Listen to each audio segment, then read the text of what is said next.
রমজানের শেষ দশকে তারাবিতে ও তাহাজ্জুদে বিতির পড়া হয়। এবং প্রশ্ন হচ্ছে, প্রথমে জামাতের সাথে তারাবি পড়লে তাহাজ্জুদের জামাতের বিতিরকে জোর করতে হয়। এখন এই জোর বিতির কিভাবে পড়তে হবে যদি ইমাম সাহেব একবারে 3 রাকাত বিতির পড়েন? কারণ ইমাম সাহেব 2 রাকাতের পরে বসেন না। কিন্তু আমি যদি বিতিরকে জোর করে নফল, তাহলে কি আমাকে 2 রাকাতের পরে তাশাহুদ পড়তে হবে না? জি ভাই, আসলে আপনি যেটা বলেছেন, তারাবি তাহাজ্জুদ মূলত একটাই। এটি হলো কিয়ামুল লাইল। তারাবি তাহাজ্জুদ আমরা নাম ভিন্ন দিয়েছি বুঝার স্বার্থে।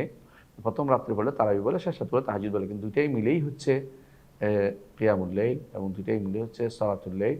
এতে কোনো বিরোধ করা যাবে না। দুইটাই আপনি রাতে পড়তে, কত পড়ছেন সেটা বড় কথা নয়, কত সুন্দর করে পড়ছেন সেটা বড় কথা।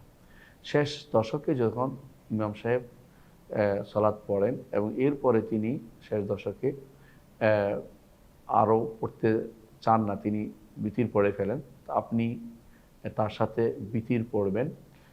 তিনি 3 রাকাত যদি পর উঠে যান, শেষ রাকাতে শুধু বসেন, শেষ রাকাতে তিনি বসে সালাম ফিরানোর পরে আপনি উঠে 1 রাকাত আদায় করে এটাকে আপনি সুন্নত মনে করবেন। আপনি দ্বিতীয় রাকাতে বসেন নাই, সমস্যা নাই, কারণ ইমামের অনুসরণের কারণে সেটা আপনি করেছেন, এতে কোনো সমস্যা হবে না।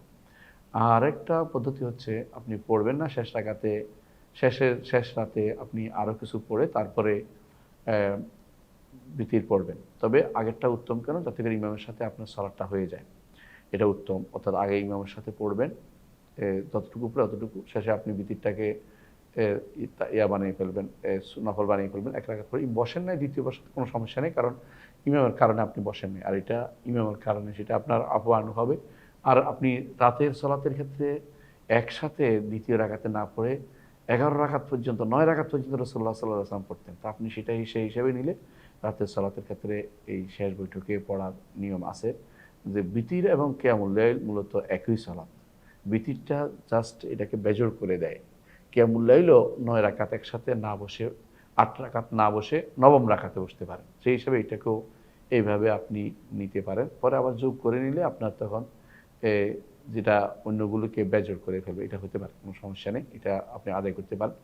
আর যদি মনে করেন যে এইভাবে নয়, আমি এই ইমামের সাথে এই পড়ে পড়ে ফেলবো, পরে আমি আবার ভিন্ন সময়ে আবার বিতিরের পরে নফল পড়বো, আর পড়বো, আরও কিয়ামুল লাইল পড়বো, সেটাও পড়তে পারেন, জায়েজ আছে।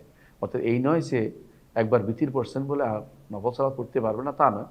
আসলে হাদিস হচ্ছে যে ব্যক্তি উঠবে সেই জন্য পড়তে, কিন্তু আপনি হয়তো মনে করছেন যে এখানে ইমামের সাথে পড়ে ফেলি, পরে ভিন্ন আরও কিছু সুযোগ পেলে পড়বো, পড়তে পারবেন না, জায়েজ নয়। এটা হলো উত্তম হচ্ছে পরে পড়া, কিন্তু অনুত্তম হচ্ছে আগে পড়লে এটা জায়েজ হবে। এমন নয় যে জায়েজ হবে না, তা না। আগেও আপনি বিতির পড়ে পরে এমনিতেই কিছু আরও কিছু রাত আরও কিছু সালাত পড়তে পারেন, কোনো সমস্যা নেই। দ্বিতীয়বার বিতির পড়বেন না, কারণ রাসূলুল্লাহ সাল্লাল্লাহু আলাইহি ওয়াসাল্লাম বলেছেন, লা উইতরানি ফি লাইলা, এক রাতে 2 বিতির নাই। আশা করি বিষয়টি বুঝছেন।